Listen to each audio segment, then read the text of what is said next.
You're listening to Power Talks with Beth Ann and Melody Cedarstrom in the morning, where talk is real, truth is in the talk, and there's power, absolute power in truth. If we believe Power Talks, so we name the show Power Talks. Welcome to Power Talks today. Good morning, Melody. How are you? Good morning, Beth. How are you today? And good morning, listeners.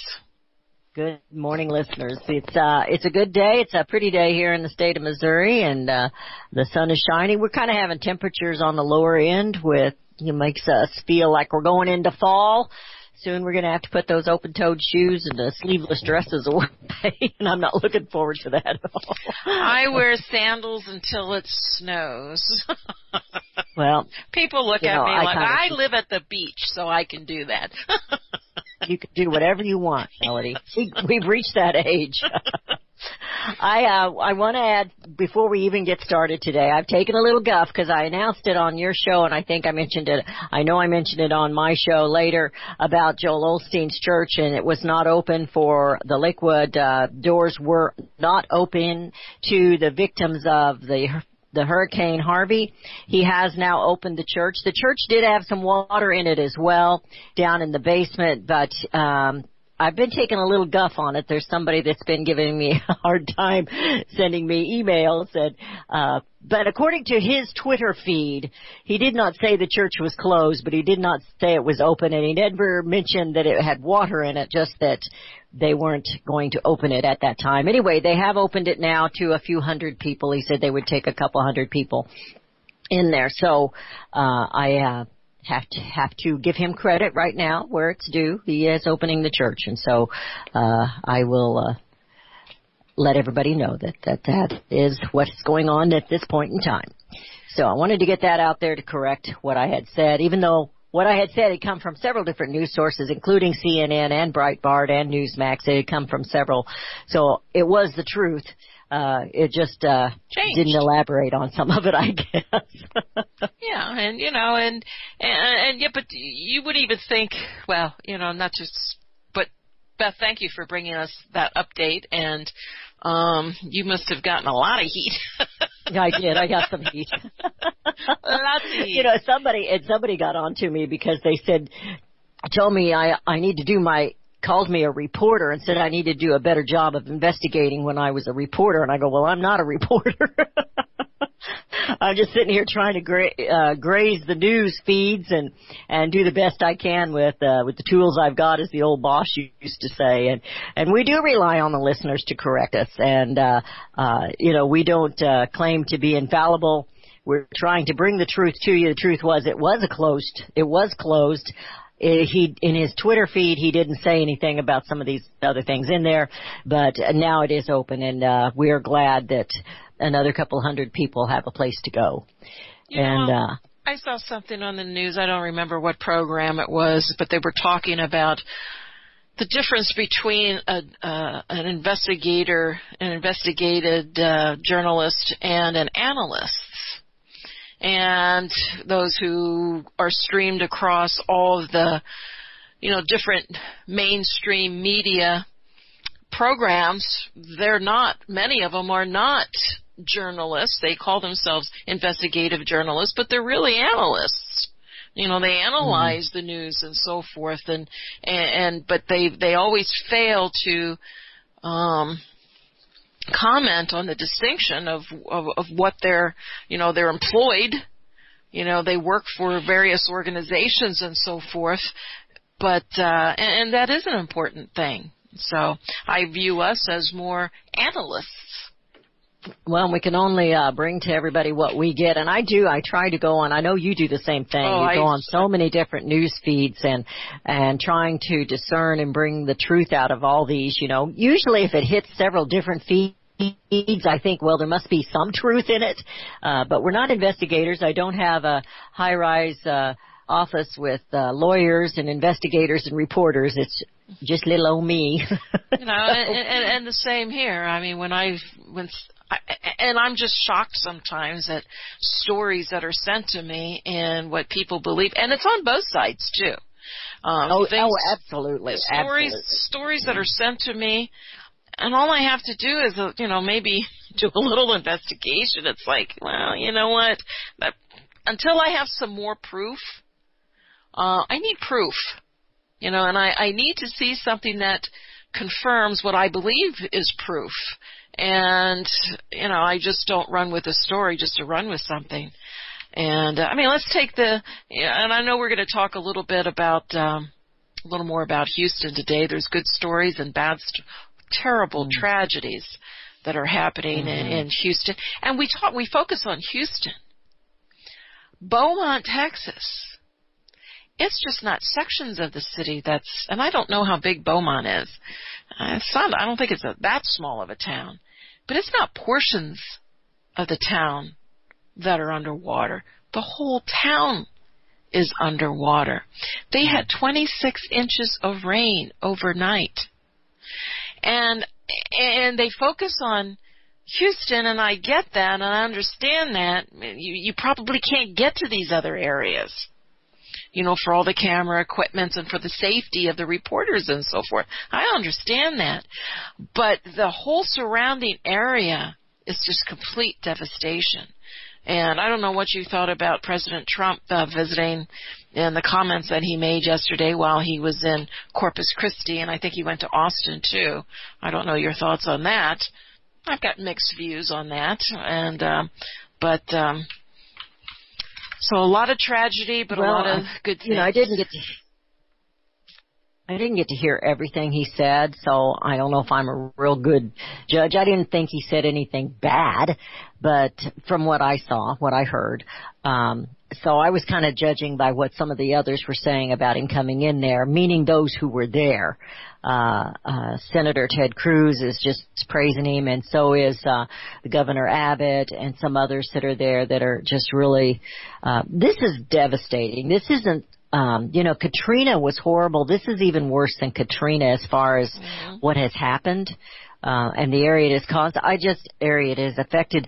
The population of Beaumont is 118,299. So nice. So it's a city. pretty big area. Yeah. It's got a university there, and I looked it up real quick while you were talking, and they are underwater. I was going to call you Wonder Woman.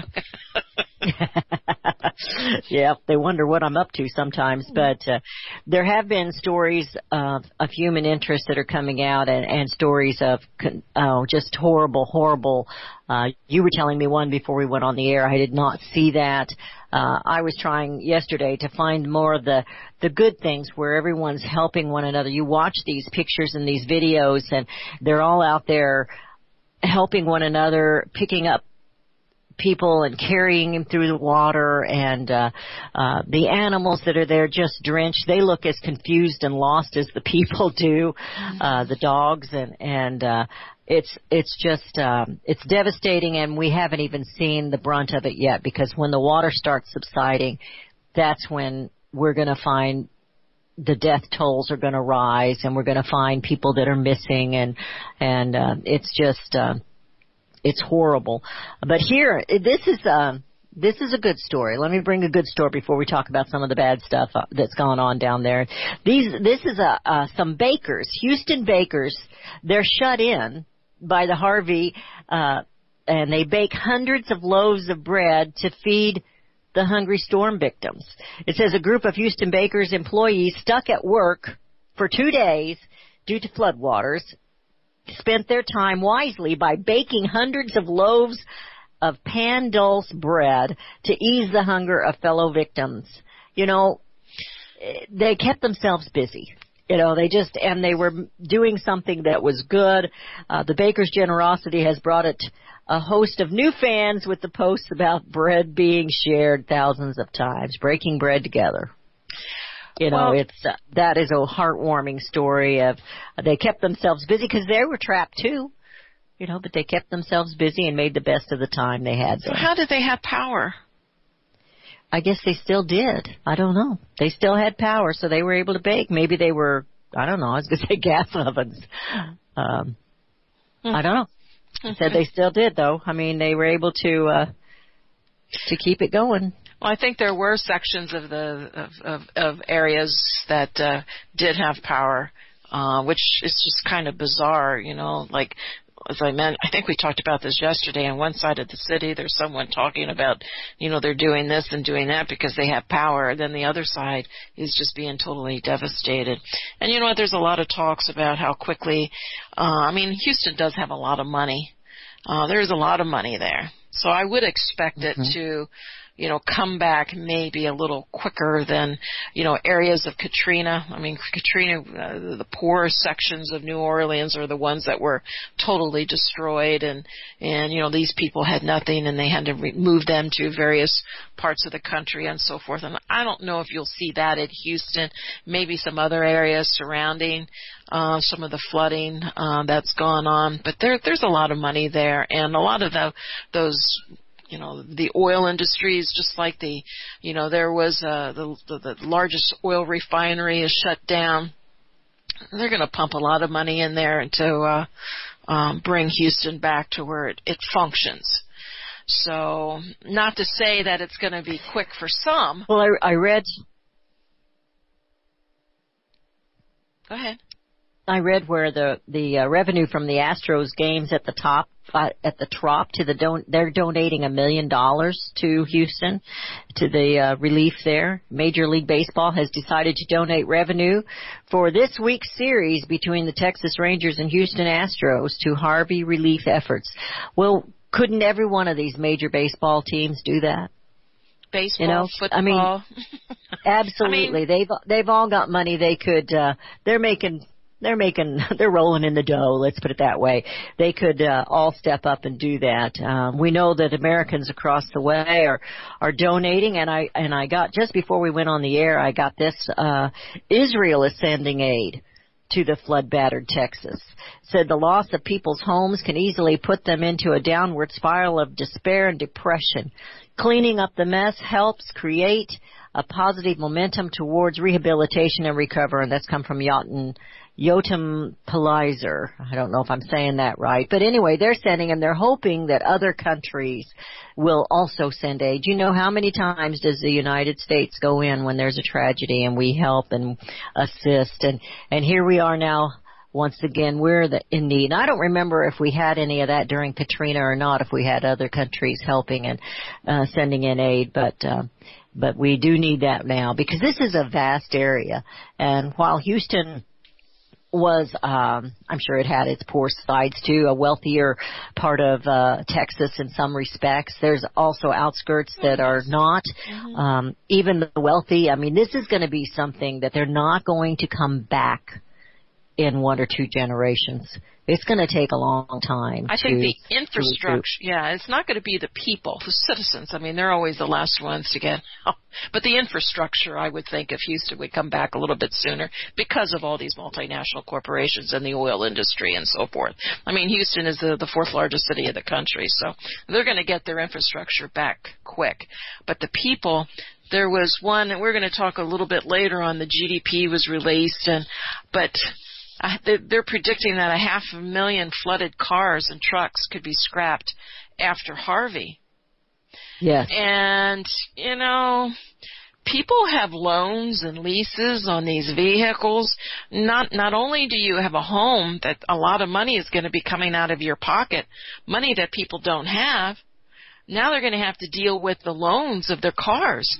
And we're going to break. We'll talk about that a little bit here when we get back, Beth. Well, I'm thinking even just the cars scrapped around there, the piles and piles of vehicles, it's just amazing to even try and figure that out. We are going into a break. We want to give the phone number, 717-300-1218. That's 717-300-1218. And Melody and Beth Ann with Power Talks. We'll be right back. Hear it first on FirstAmendmentRadio.com and FirstAmendmentRadio.net. The book of Revelation says, the spirit of prophecy is the testimony of Jesus Christ. This is at the very heart of FirstAmendmentRadio.com. In that spirit, we have created the Prophecy Reality News app, for all of your mobile devices. Streaming First Amendment Radio 24 hours a day, 7 days a week. Available for your Apple, Android device, and smartphone absolutely free. Get the Prophecy Reality News app installed today so you can listen to First Amendment Radio wherever you are. The Prophecy Reality News app. Get it now.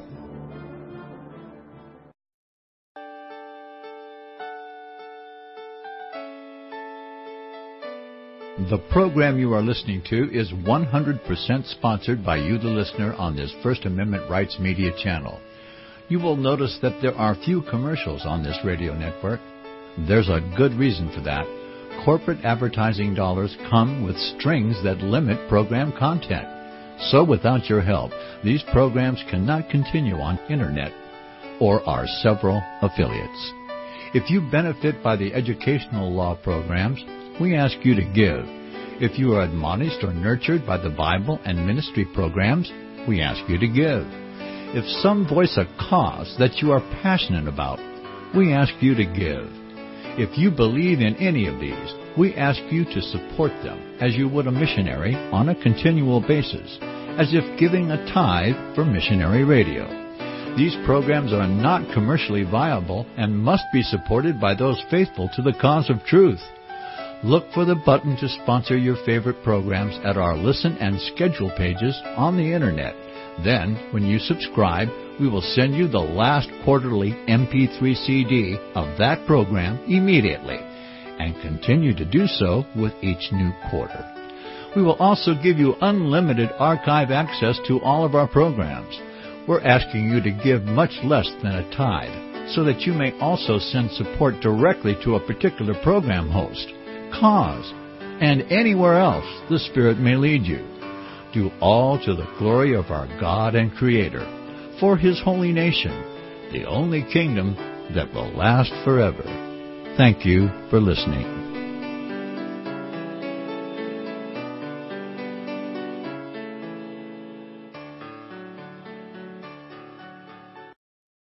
You're listening to FirstAmendmentRadio.com worldwide. Freedom is never free. We need your support today at FirstAmendmentRadio.com.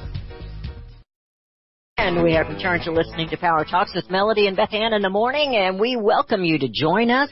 The number to call is 717-300-1218. That's 717-300-1218. Well, I do have a couple of other articles on the hurricane, and then we'll let it go if you want to, and we'll go on to the GDP for what's coming up with the economy and such. But it says here that the hurricane survivor lashes out at CNN for exploiting flood victims. And, of course, CNN, they've been very unkind to the president and what's going on. And so a Houston mother who fled the Hurricane Harvey and rising water in her home managed to reach a shelter Tuesday with her young daughter, a child who appears to be about 9 years old. When CNN reported it, the reporter spotted Rosa Flores. She asked how the family ended up at the shelter, and that's when Daniela explained that she and her daughter had been waiting for someone to rescue them from their home, but no one showed up. So they braved the floods and managed to get to a nearby gas station where a rescuer arrived and helped them out. We had been there for 5 days with no food, no lights, and nobody came. That's what she said. We had to go through 4 feet of water. That's pretty deep. It is. 4 feet of water to get them food on the first day. Yeah, that's, she said that wasn't true. Anyway, she said they exploited her and, they did apologize for it, for what they had done, but they had given the story quite wrong and gave a different slant on it. And so she was coming out and telling the truth. And of course we know CNN and the other mainstream media, they've been coming down pretty hard on the president. Whether he should have gone this early or not gone this early is of little significance, really. I don't really have an opinion. I think he's there to give encouragement to all the workers as well as those who are going through this. But President Barack Obama, it was only 2 days after Sandy when he went in there. So, you know, the presidents, they've got to make a decision when and how and what to do. And I'm not sticking up for Obama, but Sandy's devastation was over. The storm had passed. The storm had passed, and I think there was still flooding and so forth, but the storm was over. And I only have the only problem I have, and I'm going to get a lot of mail on this one. The only problem I had with him, the only problem I had was these people. They were trying to help people, and yet what had to be done in order to get the president there? I mean, you saw how he was surrounded by fire trucks and, and so forth, so the security, what I doubt if anything was taken away from the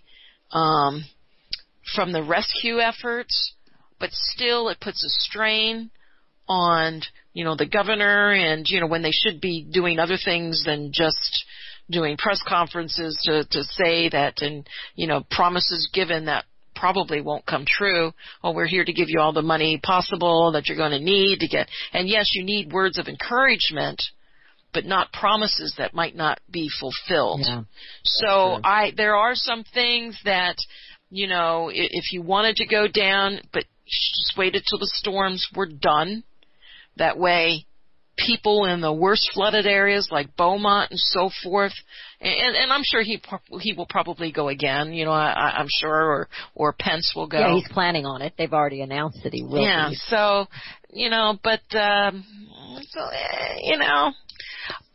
but it shouldn't be, whether you agree or disagree, it shouldn't be much of a discussion. And I'll tell you what, that's all you hear on a lot of the mainstream media is, he said this, he said that, and, it's like, just stop, get over it, and it's almost getting to the point where it's, Well, and even some of the late night, the evening talk shows on Fox, they're spending so much time covering what mainstream media has covered and debunking what they've said that I think they're missing the news. Yeah. So we miss the point, and there's lots of things going on. This is important. This is devastating to the nation, even if it is Texas and Louisiana. It's happening to all of us. Mm-hmm. We all have family somewhere in there. I'm sure that everybody has family or somebody they know that lives in Texas. I have lots of clients in Texas. Many clients. But watching the rescues has been heartwarming when all we've seen for the last umpteenth months is rioting and talking hate and so watching people come in and neighbors taking care of neighbors, their color didn't matter, their age didn't matter, their gender didn't matter, they were in there rescuing, carrying them through the waters, it's just heartwarming and wrenching at the same time, that what they're going through and you were a little closer to Sandy than I was, and those people there's many still have not received what they need to pick up the pieces and go again. They haven't. It's devastating, and there's no way to come up with the money that's needed. You can't be where you were prior to that. No. You just move on, and I know that from experience, having lost everything in my lifetime in a home in a fire back in December of 1983. So I know what it's like, and one of the ladies, I don't remember her name, one of the hosts, she's filling in for Lou Dobbs, and apparently she lived through Sandy, and she was talking about some of the comments her children had made. Well, my mind flashed back to my children that are old enough to remember the day that house burned down, to remember the things that we went through at that time. And I at one time had a couple of them write their memory of that. And I just bawled when I read it because everybody has a different perspective. I have one son that refused to write anything. Why should we go back and remember that?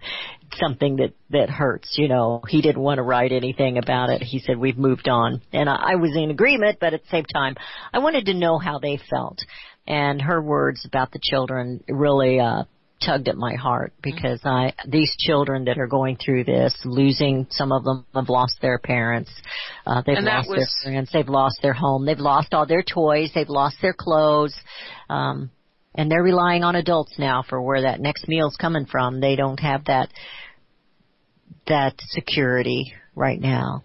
Nobody does. And that's one of the saddest stories. It was there's a lot of sad stories. Anybody that who lost a loved one is a sad story, but they found this little tot holding on to her drowned mother.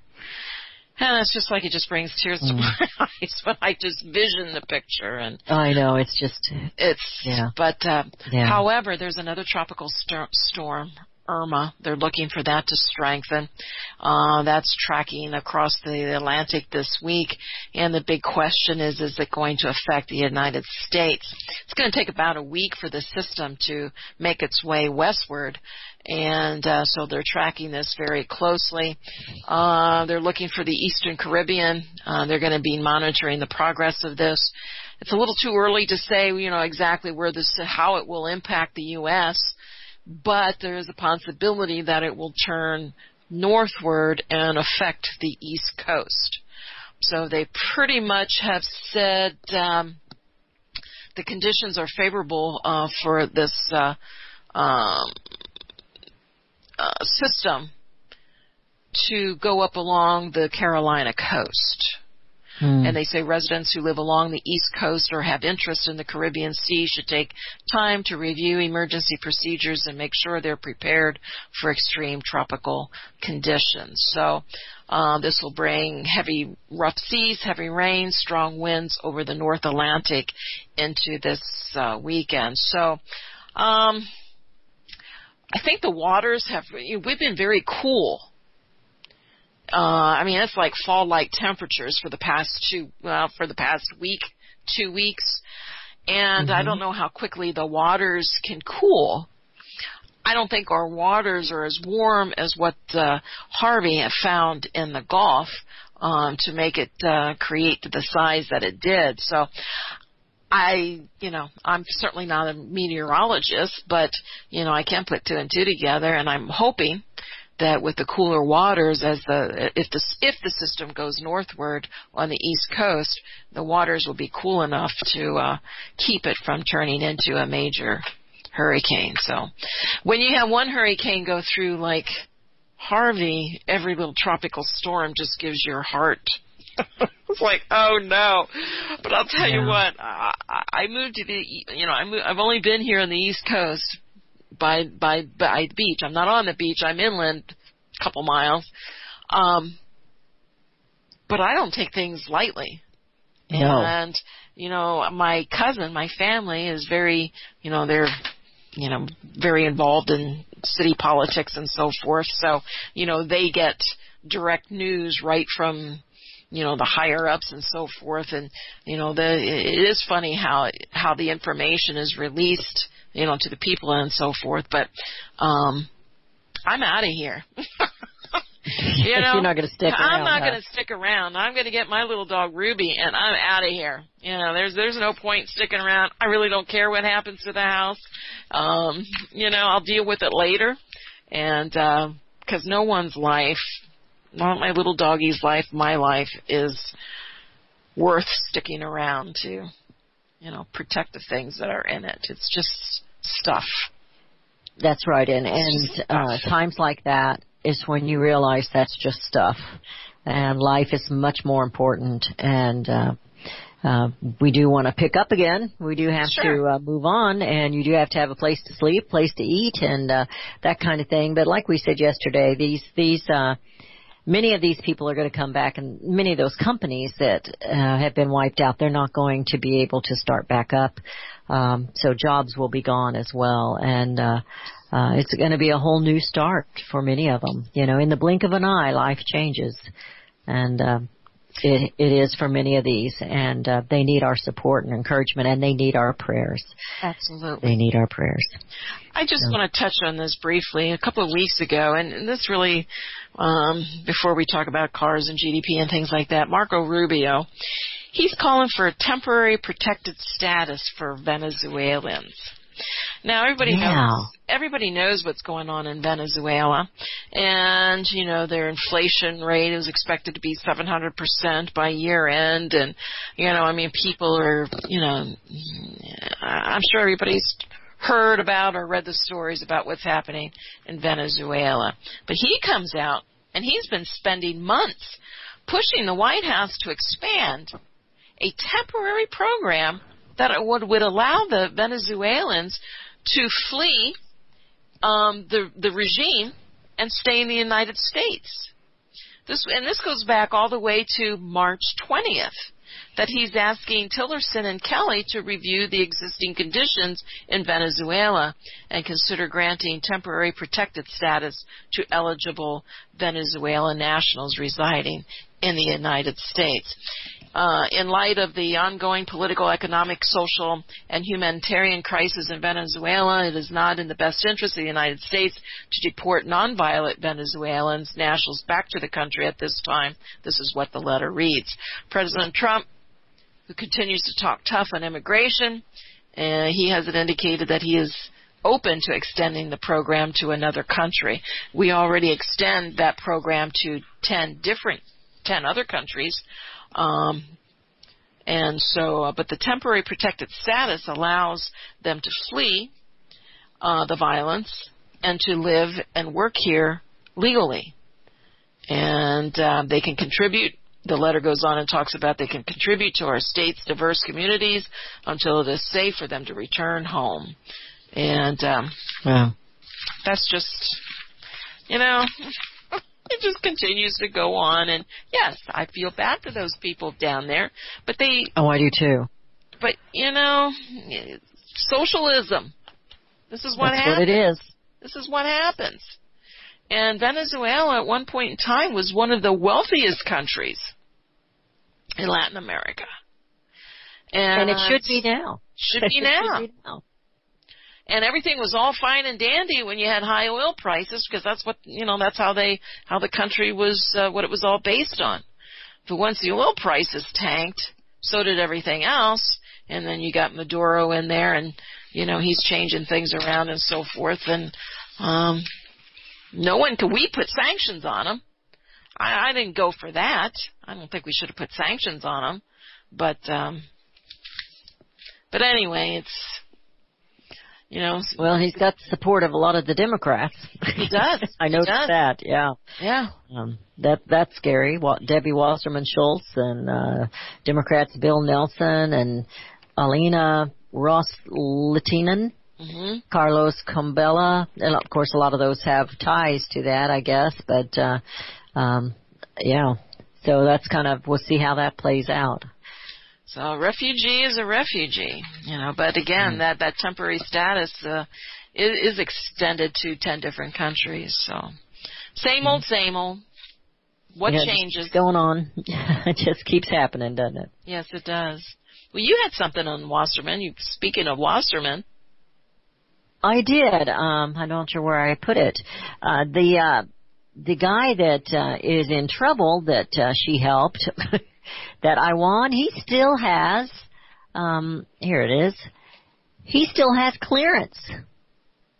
He still has IT clearance. It says that a former IT aide suspected of stealing equipment and data from Congress still has an active secret email account on the House computer system, even though he has been banned from the congressional network because of criminal investigation into the alleged cybersecurity violations.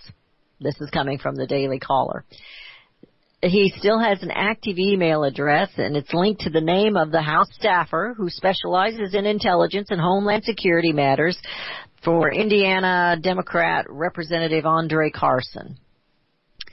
So that's interesting as to why he would still have active email and clearance. It doesn't make any sense to me. Still active in the secret House account. So maybe they're doing that to try and catch him at something. I don't know. But, you'd think he'd be banned completely out of You'd think. You would think. But both him and two of his Pakistani-born brothers, as well as his wife, they're all at the center of a FBI investigation over their IT work. And And stolen with access equipment to and stolen information. Yeah. And it's like, sometimes things get too big that they just can't control what's important. And how does that go by? Yeah. Debbie Wasserman Schultz has been protecting them, basically. I mean, she kept him on salary when he was already fired. Just kept paying him. Just kept making sure he was taken care of. I don't get it. I really don't get it. What I don't understand, why does her name even keep popping up as being involved? She should have been no longer an elected official. Yeah, she's no longer. Go ahead. She should have been cast out, and no one should have anything to be doing with her, considering what she's not what she's done, but what she's accused of doing. But anyway. Well, not just here, but with the DNC, what she did to Bernie Sanders, and some of the foul things that were in the emails that she was sending. And so she got fired from that, and then Hillary hired her. So, like I said, it's like a deck of cards. These people just keep popping up in another hand. Yep, just reshuffling them. Hey, we have Joe in Arkansas calling us this morning, Beth. Hey, Joe. How are you today? Good morning. Yeah. I'm all right. And how are you? Great. Good. Yeah, great. Okay, I wanted to comment on what you were talking about Venezuela. And it looks to me like this case with Venezuela shows, something that's wrong with this whole philosophy that we're going by now of globalist free trade. And that's this. Global free trade, the philosophy of global free trade says that a country should only produce those things that it can produce more efficiently than anybody else and can therefore export and sell into the world market cheaper than anybody else. So apparently Venezuela was doing that with oil. And then when the price of oil dropped, Venezuela was really, really, really in big trouble, as we see now. And so it seems to me a country would be a lot smarter, rather than depending on just a very few things that it can produce more efficiently than anybody else in the world. It seems like a country would be a lot smarter to try to be as self-sufficient as possible so that it's least affected by whatever happens in the world markets. The country isn't all that affected by it. It can take care of its own needs. It's self-sufficient. What goes on in the rest of the world didn't get affected all that much. And so it seems to me that is a much smarter course for a country to take than to get into this globalist free trade, where its whole economy is dependent on just a very small number of commodities that it can produce cheaper than anybody else in the world. Oh, I agree with you. In fact, Venezuela, my understanding is they have the world's largest known oil reserves.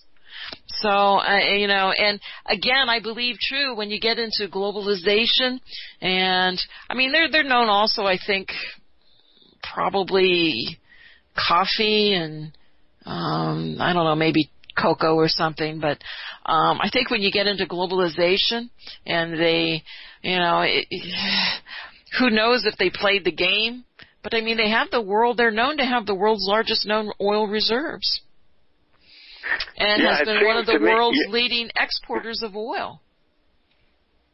It seems to me it must be really hard to ruin a country like Venezuela because, it's a tropical country right on the ocean.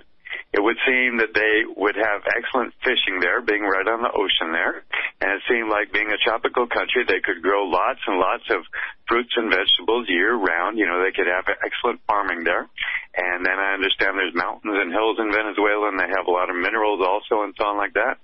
And so it seems to me it's, a government has to be really, really bad to ruin a country like Venezuela that potentially could do so well, I would think. But the people go along with it. When you increase social spending, it makes it easier and easier for the people. And, you get to, a point where, you have excesses and all of a sudden you're spending more than, what's coming in. And, it's the same thing over and over again. Socialism destroys the nation. And I think that's kind of what they experienced. You bring in higher inflation, you get economic depressions, and then you see poverty increases and everything else. It just goes right along with the program of socialism. Doesn't work. I think we're seeing that happening here in the United States of America, because they keep pushing social issues and social agendas and socialist policies. And so poverty's going up, jobs are going down. They tying up our own natural resources and keeping us from when you're paying farmers, this was in, I don't have it in front of me. This was in my book that has the quotes from the founding fathers. It was about paying a nation to not produce, to not use their land. Mm-hmm. A nation can't survive when they do that. And how long have we been doing that? Because I'm looking at the agriculture side of it. We have, Joe and Melody, you both know, we have everything here in the United States. Everything. We should be completely sustainable. That doesn't mean I'm against all trade. I'm not against trade. I want smart trade. I think, this free trade has been anything but fair trade. But I see what's happened to Venezuela, and we see what's happening to the United States of America through these socialistic agendas, and we're gonna tumble too. We're not too big to fall. No, the big question is, once you have free trade, can you get back to fair trade? I mean, can you really change it around without suffering, without taking some big hits? And I agree, we've gone too far, and we don't have the money to. We're too far in debt. Right. You can hear people, they'll just keep printing money. Well, you know what? They can, but for how long? Eventually, the day of reckoning comes. You can't escape reality. You can push it away. You can avoid it. You can dodge it. They lie about it, just like the GDP today. I mean, it's just like, are you kidding me? So, difficult times we face, and we aren't that different than Venezuela. And we are going into a break. Joe, thank you for your call. Always appreciate your insight. You do so well. We are going into a break. The number to call is 717-300-1218. That's 717-300-1218. Remember, Power Talks and other shows, including CSC Talk Radio, are sponsored by... Financial Survivor. Financial Survivor are sponsored by Discount Gold and Silver Trading, so give them a call at 1-800-375-4188. And Melody and Beth Ann will be right back. You're listening to FirstAmendmentRadio.com worldwide. Freedom is never free. We need your support today at FirstAmendmentRadio.com. Visit crosstheborder.org, CROSS, crosstheborder.org, to get your print, EPUB, or PDF version of Nicholas Arthur's new book titled When the Third Temple is Built. That's crosstheborder.org. When it comes to prophecy today, much of the evangelical Christian world has their eyes on Israel, waiting and watching to see when the third temple will begin to be built. The plans are drawn. The Jewish people are eager. Most evangelical Christians today believe that the rapture will happen before the third temple is built. Hi, I'm Michael Eugene. I was taught that Daniel's 70th week was in the future. Is that really what the Bible teaches? Have we searched the Scriptures and found this to be true? Why is it so important for a reestablished Israel to build a third temple in Jerusalem? Is it necessary to build a temple on the same location already occupied by the Dome of the Rock? Is it necessary for sacrifices to take place in the temple on Temple Mount? Is there really a rapture followed by 7 years of tribulation? What is the New Testament temple? Can we identify history and prophecy? Who is the first beast in Revelation chapter 13? Who are the 7 kings in Revelation 17? I have asked all these questions, and I have found Nicholas Arthur's new book, When the Third Temple is Built, answers all these questions and more using Scripture to interpret Scripture. The Bible says that no prophecy of Scripture is of any private interpretation. Nicholas shows us in his new book, When the Third Temple is Built, how the Bible interprets prophecy and not man's private interpretation. Visit crosstheborder.org, CROSS, crosstheborder.org, to get your print, EPUB, or PDF version of Nicholas Arthur's new book titled When the Third Temple is Built. That's crosstheborder.org. Since the beginning of time, kings have sought it, nations have fought for it. It has been traded, it has been borrowed, it has been purchased, it has been stolen. There's a reason for it. To secure the blessings of liberty to ourselves and to our posterity, invest with the security of gold and silver. call Discount Gold and Silver Trading at 1-800-375-4188 or visit discountgoldandsilvertrading.net. Listen to Financial Survival with your host, Melody Cedarstrom, right here on FirstAmendmentRadio.com at 4 p.m. Eastern or 1 p.m. Pacific Time. Visit discountgoldandsilvertrading.net or call Discount Gold and Silver Trading at 1-800-375-4188. Toll free, 1-800-375-4188. The Power Talks. This is Beth Ann with Melody Cedarstrom, and the number to call to join us is 717-300-1218, 717-300-1218. As we were going into the break, I was letting you know that Discount Gold and Silver Trading, which is Melody Cedarstrom's company, they sponsor this show. They sponsor CSC Talk Radio and Survival. Tell me again the name of the Survival. Financial Survival, along with other programs. Others. Too. All right. But so you want to support her company because it is bringing truth to you. She believes in and the other radio shows and how we can encourage and bring truth to you through the airways. So you do need to buy gold and silver. You need to diversify. They were talking about Venezuela putting all their eggs in one basket and now they're falling. But you need to do that too. I'm going to give the number and I'm going to give the website. It's 1-800-375-4188. That's 1-800-375-4188. The website is dgscoins.com. That's dgscoins.com. To support Discount Gold and Silver Trading is to support alternative news that we bring to you here and on other radio talk shows. So I was looking at some of the things this morning, Melody, and I have a terrible time picking out articles because as fast as I got one that I think we need to talk about, another one pops up into the news feed that seems to be breaking news or something. And there was some of that on, we talked yesterday. North Korea is not behaving themselves. They know that the United States is distracted with the hurricane devastation that we're handling right now and will be for a while. So they think that it's like a kid when the mom's on the telephone. They think they can get into things and get away with it. And President Donald Trump tweeted out this morning, the U.S. has been talking to North Korea and paying them extortion money for 25 years. Talking is not the answer.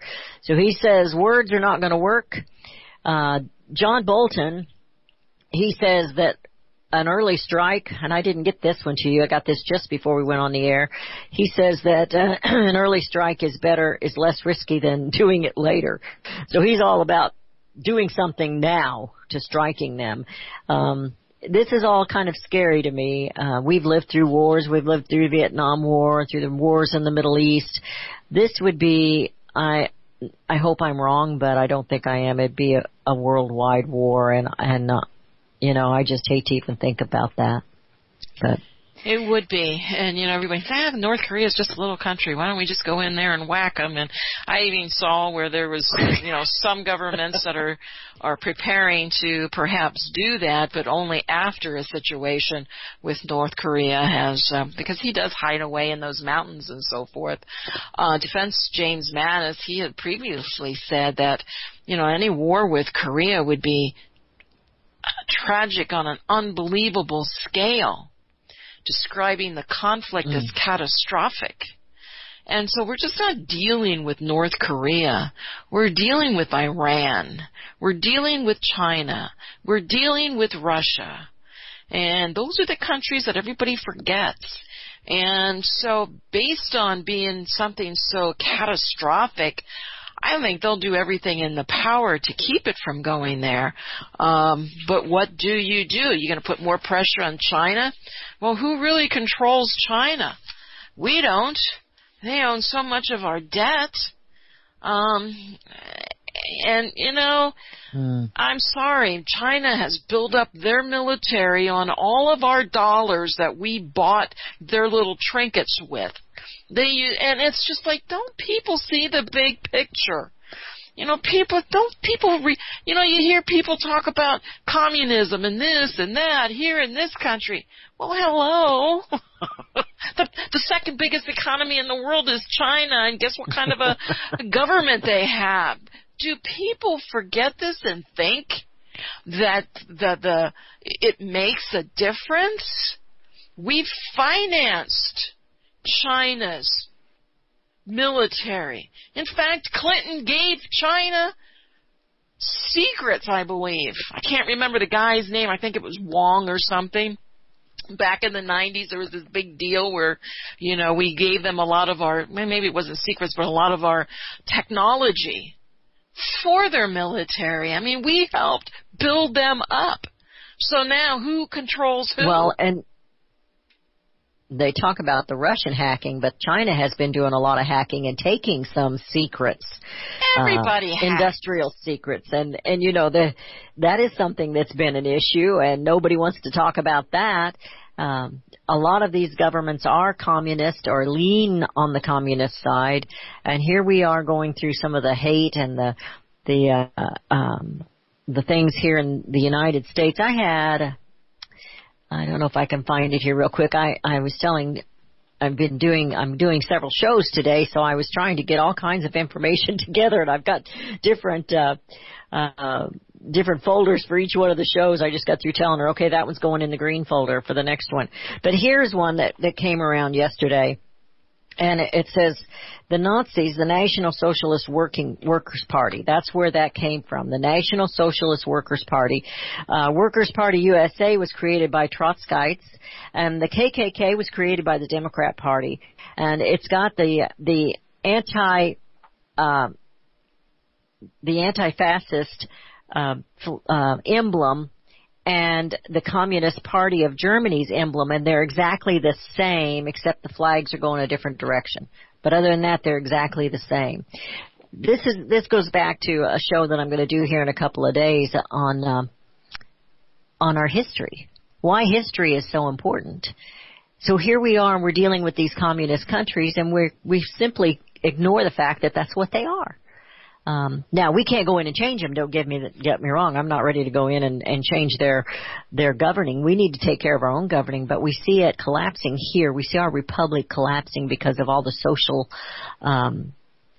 socialistic policies and things that are going on where people believe that the government is here to help them.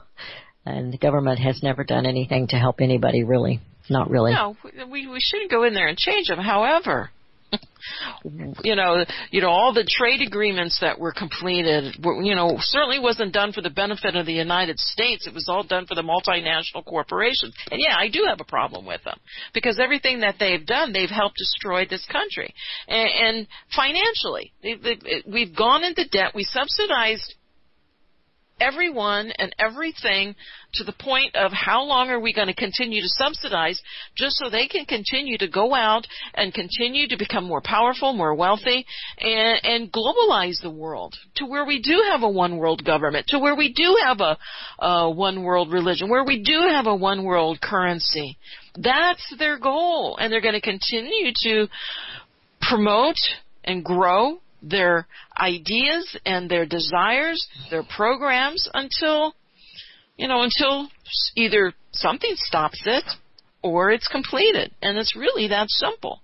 And I think, sure, the United States is still powerful. Sure, the United States is, when Mr. Trump became president, you had all these global leaders come out and say, well, you know what? They know where their bread is buttered. So they're all going to do what needs to be done. And make no mistake about it. But in the meantime, who gets hurt?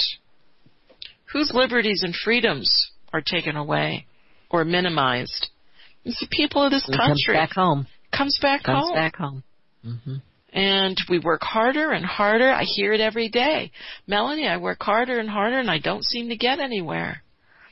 Well, look to why you're not getting anywhere. And it all comes back to our monetary policy. It all comes back to, the programs that were started and, the Federal Reserve. That's history too. And we have to look at that history to see how we got here and how do we change it. We were talking about taxes yesterday. I don't want taxes reformed. I want government reformed. That's what needs to be reformed. We need our republic back. We need our action, and the republic has to do with the people. Absolutely. And if the people aren't willing to stand up and say, no, this isn't what we're going to do, and if they're not willing to go to the polls and vote in honest people of integrity, we keep putting the same people in the seat, in the driver's seats in Congress. Presidents come and presidents go. Congress stays, and they're the ones making the policies. Don't let them fool you. Do not let them fool you. I hear music. I did too, and I just want to tell the listeners I was going to talk about GDP and a little bit more, but make sure you tune in to CSC Talk Radio. Beth and I will be there here, her program, at 12.160. Is that correct, Beth? That's absolutely correct. I appreciate that. I want to give the George Washington quote I failed to give yesterday as we go off the air. We are not afraid to follow truth wherever it may lead, not to tolerate any error so long as reason is left free to combat it. George Washington. You've been listening to Power Talks with Melody and Beth Ann, and we'll see you tomorrow.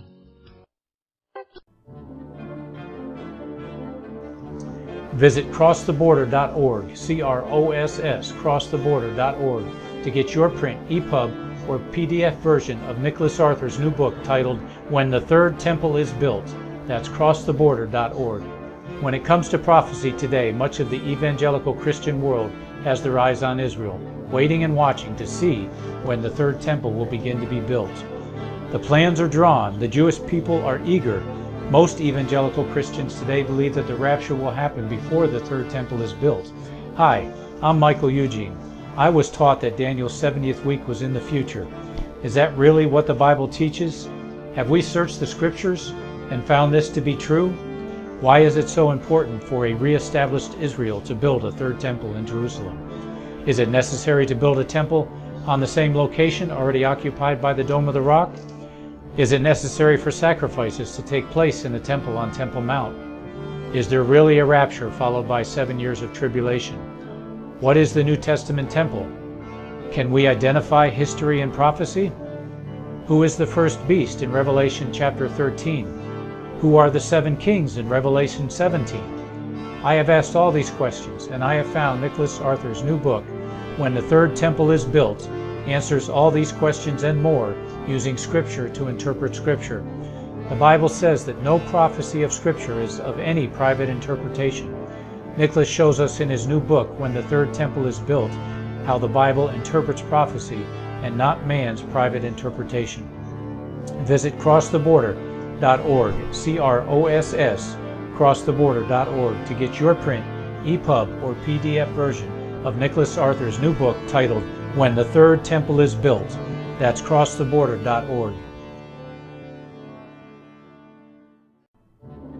The book of Revelation says, the spirit of prophecy is the testimony of Jesus Christ. This is at the very heart of FirstAmendmentRadio.com. In that spirit, we have created the Prophecy Reality News app for all of your mobile devices, streaming First Amendment Radio 24 hours a day, 7 days a week. Available for your Apple, Android device, and smartphone, absolutely free. Get the Prophecy Reality News app installed today, so you can listen to First Amendment Radio wherever you are. The Prophecy Reality News app. Get it now.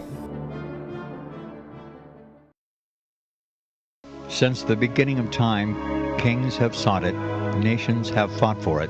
It has been traded, it has been borrowed, it has been purchased, it has been stolen. There's a reason for it. To secure the blessings of liberty to ourselves and to our posterity. Invest with the security of gold and silver. Call Discount Gold and Silver Trading at 1-800-375-4188 or visit discountgoldandsilvertrading.net. Listen to Financial Survival with your host Melody Cedarstrom right here on FirstAmendmentRadio.com at 4 p.m. Eastern or 1 p.m. Pacific Time.